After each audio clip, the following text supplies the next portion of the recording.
Innal hamdalillah nahmaduhu wa nasta'inuhu wa nastaghfiruh wa na'udzu bihi min shururi anfusina wa sayyiati a'malina may yahdihillahu fala mudilla lahu wa may yudlil fala hadiya lahu asyhadu an la ilaha illallah wa asyhadu anna sayyidana Muhammadan 'abduhu wa rasuluh.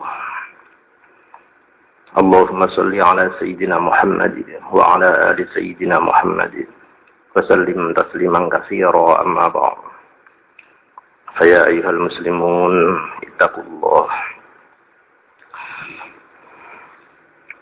ittaqullaha ta'ala ma tata'tum wa qad fazal muttaqun.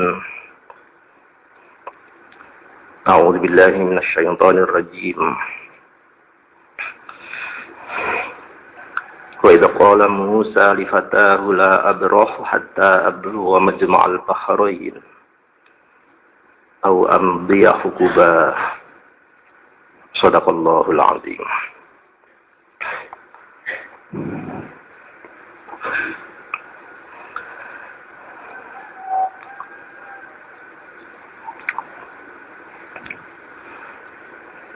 Mudah-mudahan kita selalu diberi bimbingan oleh Allah Subhanahu wa ta'ala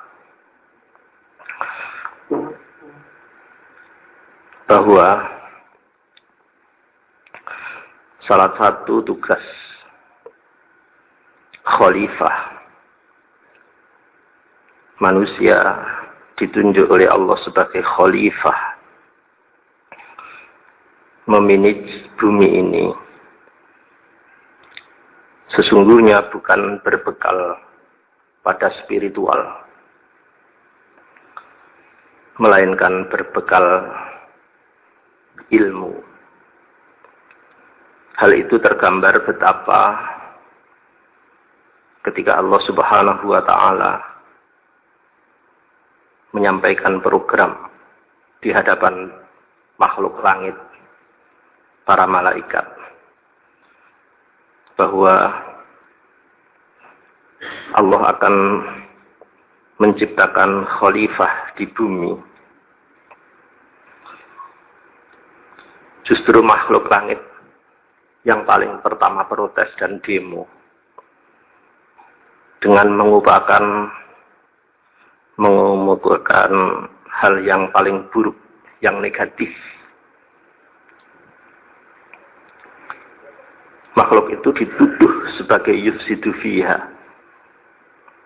pasti merusak, dan yasfikud dima, pasti suka menumpahkan darah.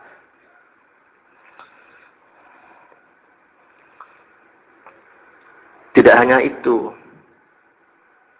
gaya malaikat merendahkan manusia. Meskipun belum dicipta, sudah dikritik sedemikian pedas sebagai makhluk yang bakal merusak dan bakal saling membunuh. Malaikat dengan bedanya mengatakan dirinya sebagai yang paling suci. Wa nahnu nusabbih bihamdik wa nuqaddisu lak. Dia menyatakan dirinya makhluk yang selalu bertasbih, selalu bertakdis kepada Allah. Sebuah alasan yang logik, sangat logik. Tetapi itu logika. Logika hanya difahami oleh logika malaikat, bukan logika Tuhan. Sesungguhnya apa jawaban Allah ketika melihat demo atau protes dari makhluknya ini? Protes dari orang yang tidak level, tidak perlu dijawab menurut logika mereka, cukup dipinggirkan saja. Ini a'lamu ma la ta'lamun. Kamu ini tahu apa sudah. Ternyata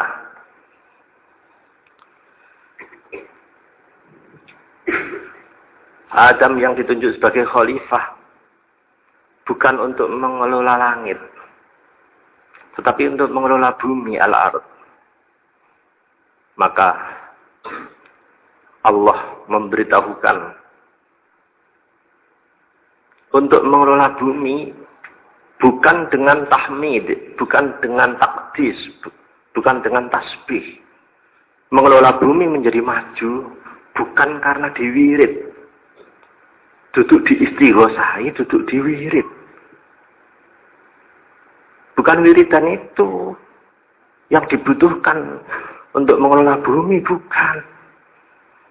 Malaikat ngendelno tasbihnya dan ngendelno tahmidnya saja dikiranya apa itu. Bukan itu yang diperlukan untuk memanage bumi, melainkan ilmu. Makanya Allah memberi bekal Adam dengan ilmu. Wa 'allama Adam al-asma. Itu artinya siapapun yang rumangsa sebagai anak Adam yang sudah hidup di bumi, mau tidak mau, wajib menuntut ilmu.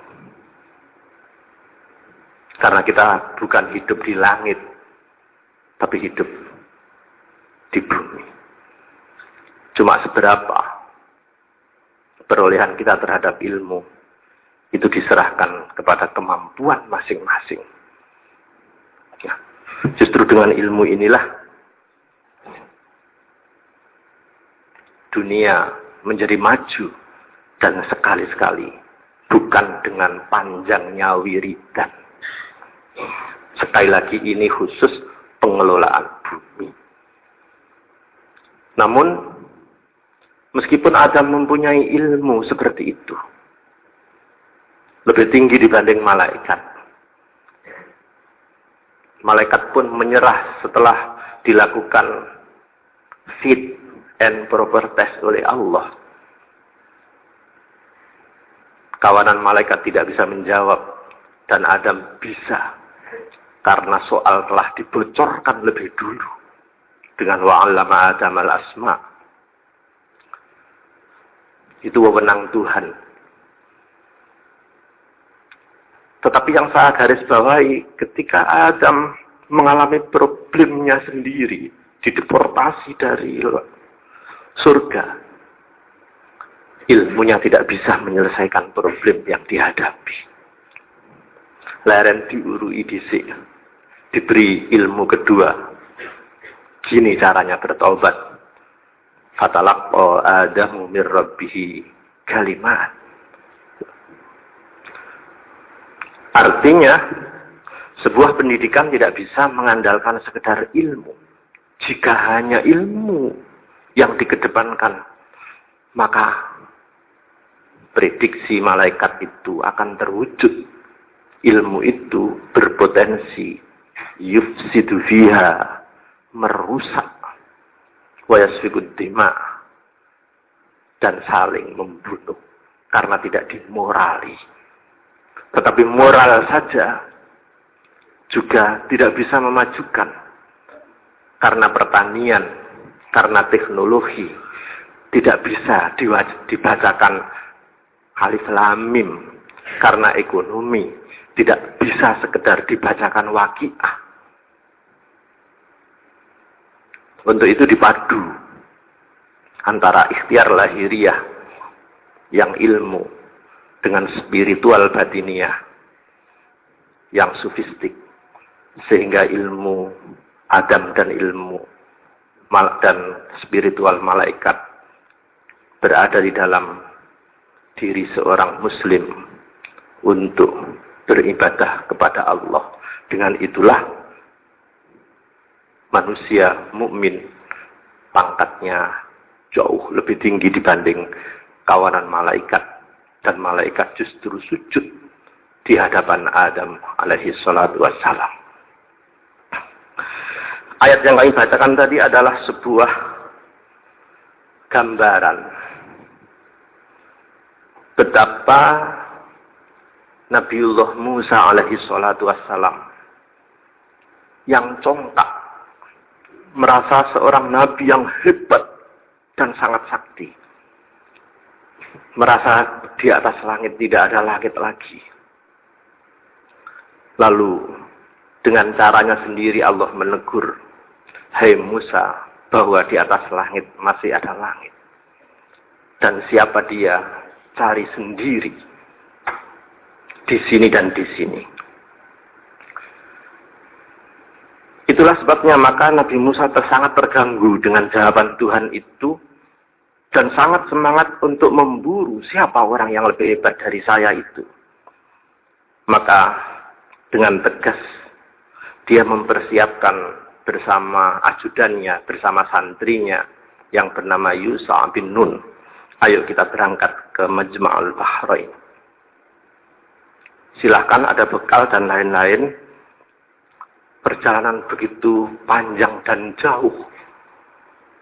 Dan akhirnya diketemukanlah abdan min ibadina, hamba Allah yang memiliki atainahu min ladunna ilma, ilmu langsung dari Allah. Khutbah kemarin seorang khatib telah membicarakan ini dan kami mengambil sisi lain. Sebagai sambungan dulu kita bicara ada 14 seri tentang Al-Barakat fil Qur'anil Karim dan masuk pada Nabi Musa. Yang bisa digarisbawahi adalah sesungguhnya ilmu itu harus diburu. Tidak bisa kita berpangku tangan, diburu. Seperti Nabi Musa memburu secara susah payah menemui seorang guru. Sama dengan santri yang memburu mana tempat pendidikan yang baik. Dan perlu seorang santri wali murid itu memilih guru yang dianggap terbaik dimanapun tetap diburu. Seperti Nabi Musa memburu Nabiullah Khadir. Kita tahu bahwa 3 tes yang disampaikan oleh Nabi Khadir terhadap Nabi Musa, ketiganya gagal dan Nabi Musa tidak lulus. Meskipun tidak lulus ujian di hadapan guru besar Khadir, tapi Musa tetap seorang nabi. Untuk itu, saya lebih tertarik pertama ini membicarakan bagaimana sih sesungguhnya Nabi Khadir itu.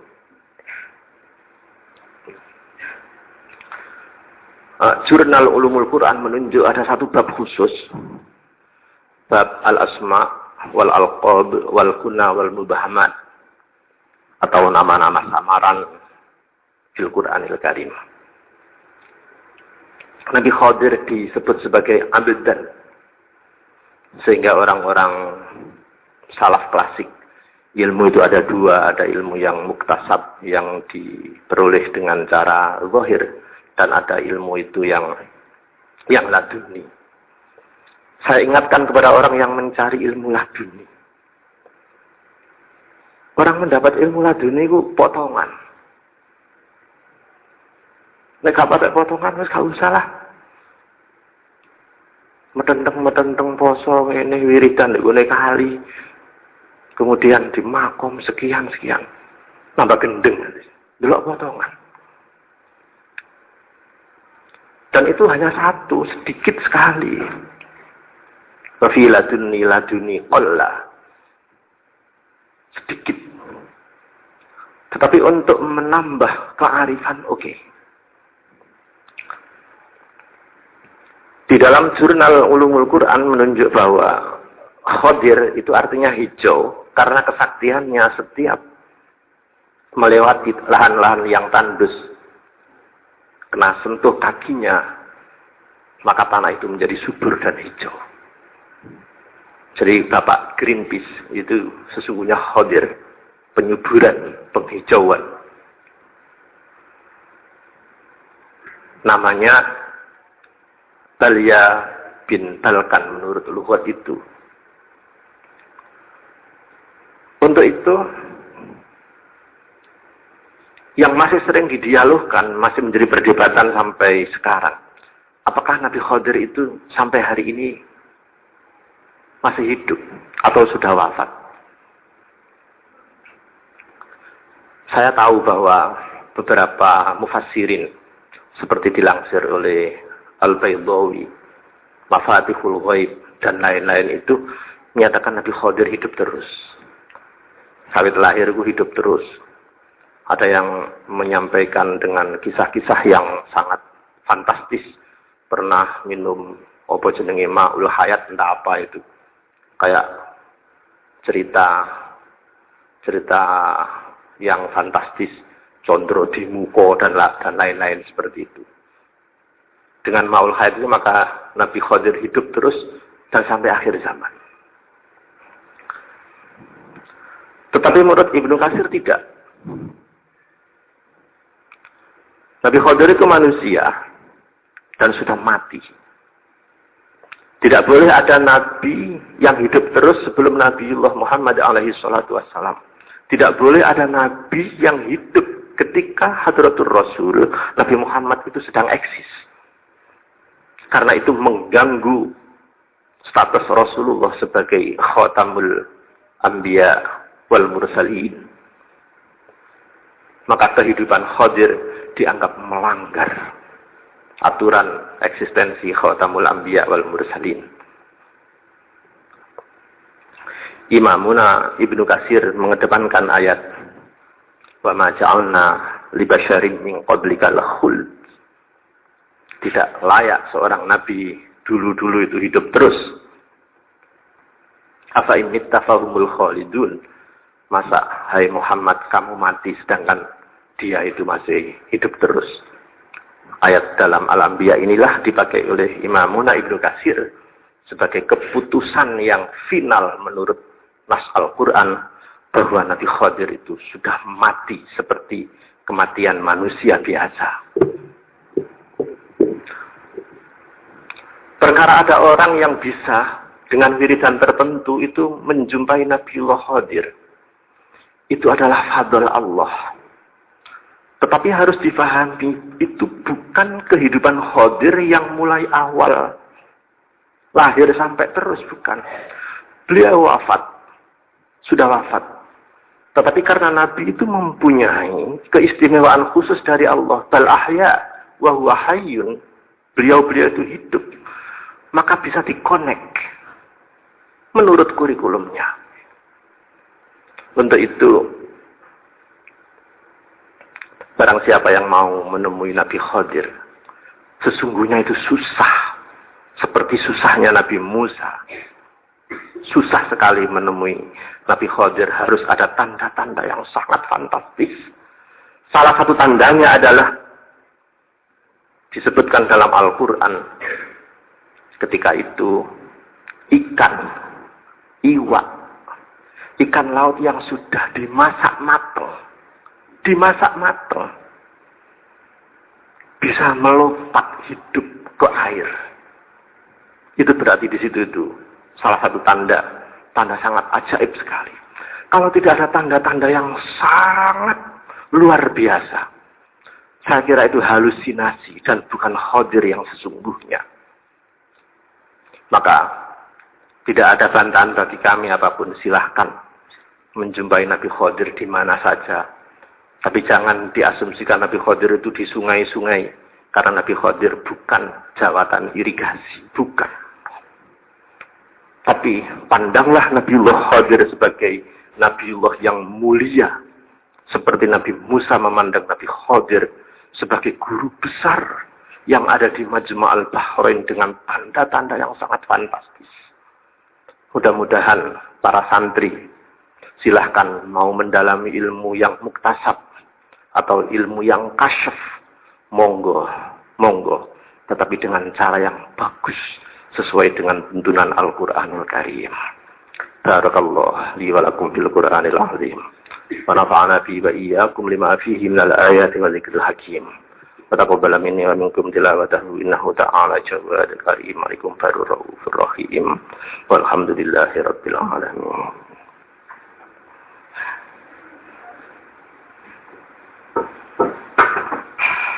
اللهم صل على سيدنا محمد وعلى آل سيدنا محمد.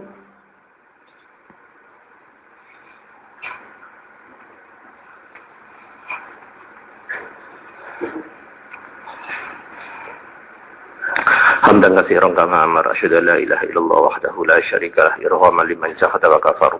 اللهم صل على سيدنا محمد وعلى آل سيدنا محمد وسلم تسليما كثيرا. أما بعد، فيا أيها المسلمون اتقوا الله تعالى ما استطعتم وقد فاز المتقون. واعلموا أن الله أمركم بأمر بدأ فيه في نفسه وثنى بملائكة قدسه فقال: إن الله وملائكته يصلون على النبي يا أيها الذين آمنوا صلوا عليه وسلموا تسليما. اللهم اغفر للمسلمين والمسلمات والمؤمنين والمؤمنات الأحياء منهم والأموات إنك قريب مجيب الدعوات. ربنا اغفر لنا ولإخواننا الذين سبقونا بالإيمان ولا تجعل في قلوبنا غلا للذين آمنوا ربنا إنك رؤوف رحيم. والحمد لله رب العالمين. عباد الله، إن الله يأمر بالعدل والإحسان وإيتاء ذي القربى وينهى عن الفحشاء والمنكر والبغي يعظكم لعلكم تذكرون. اذكروا الله العظيم يذكركم واسألوا من فضله يعطكم ولذكر الله أكبر.